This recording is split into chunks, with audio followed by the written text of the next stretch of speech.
93 FM. 93 FM.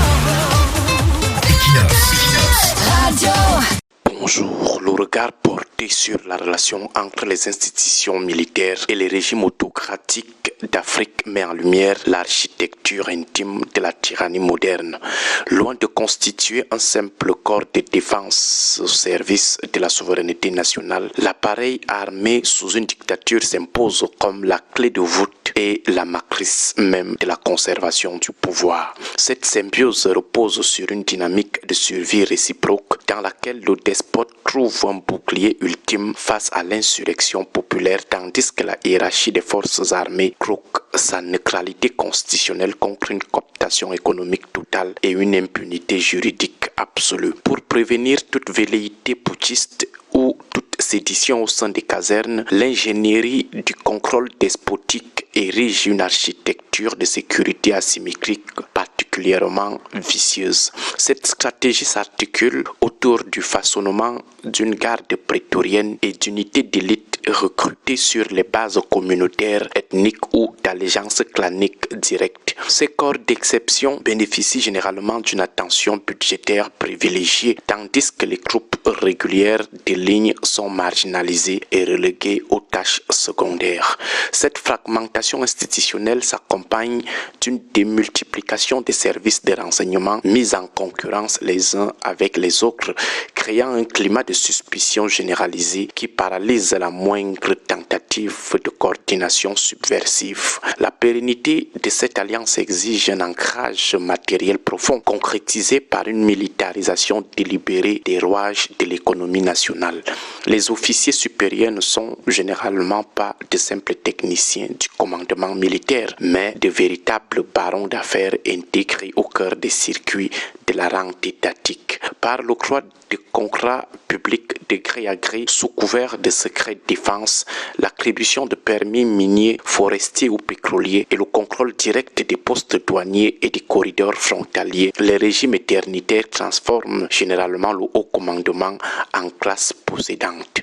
La tolérance institutionnelle face à la surfacturation et au détournement de fonds scelle cet accord. Cette impunité financière crée néanmoins un piège parfait pour les généraux cooptés, car le pouvoir central accumule des dossiers compromettants sur chaque commandant, transformant la menace permanente de poursuites judiciaires en un redoutable levier de chantage et d'obéissance. Dans les contextes où l'administration civile est déstructurée et les institutions représentatives étouffées, l'appareil sécuritaire s'impose comme la seule organisation hautement bureaucratisée et logistiquement capable de gérer les affaires publiques. Ce paternalisme militaire efface progressivement la frontière entre la défense du territoire et le maintien de l'ordre civil intérieur. La doctrine de sécurité nationale est alors dévoyée pour devenir une doctrine de préservation exclusive du régime en place, réduisant le citoyen au rang de menace potentielle et la contestation sociale à une entreprise de déstabilisation. Lorsque survient une crise de succession, un blocage constitutionnel ou une guerre de clans au sommet de l'État, la posture de l'institution militaire devient décisive. Face aux querelles des factions civiles paralysées par l'incompétence ou la corruption, l'armée sort de sa réserve pour jouer le rôle d'arbitre ultime ou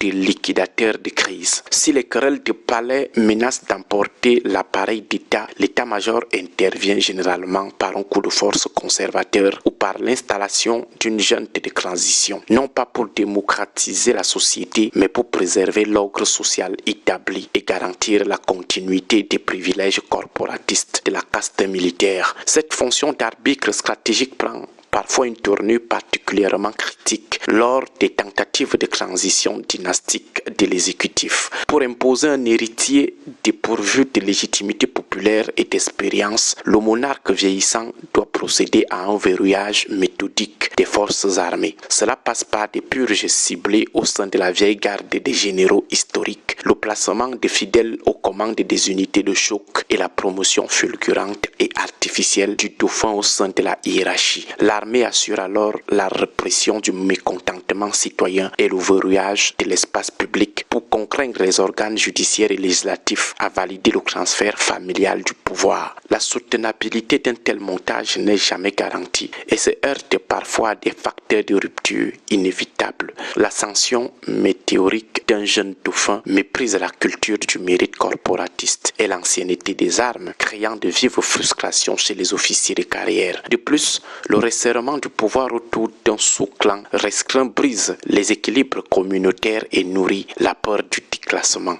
Face à une contestation populaire massive ou à la menace de sanctions internationales paralysantes, la hiérarchie militaire effectue souvent un calcul de survie institutionnelle. Lorsque le coût politique et humain du maintien de la tyrannie dépasse les bénéfices matériels de la fidélité, l'armée rompt son pacte d'allégeance, écarte le clan dirigeant et réaffirme son monopole sur la violence d'État pour assurer sa propre pérennité. Mais une question demeure lorsqu'on parle d'honneur et fidélité. Les armées dans les pouvoirs éternitaires d'Afrique sont-elles fidèles à la patrie ou sont-elles fidèles au régime, au clan, au pouvoir? Bonne journée à tous. 93 FM.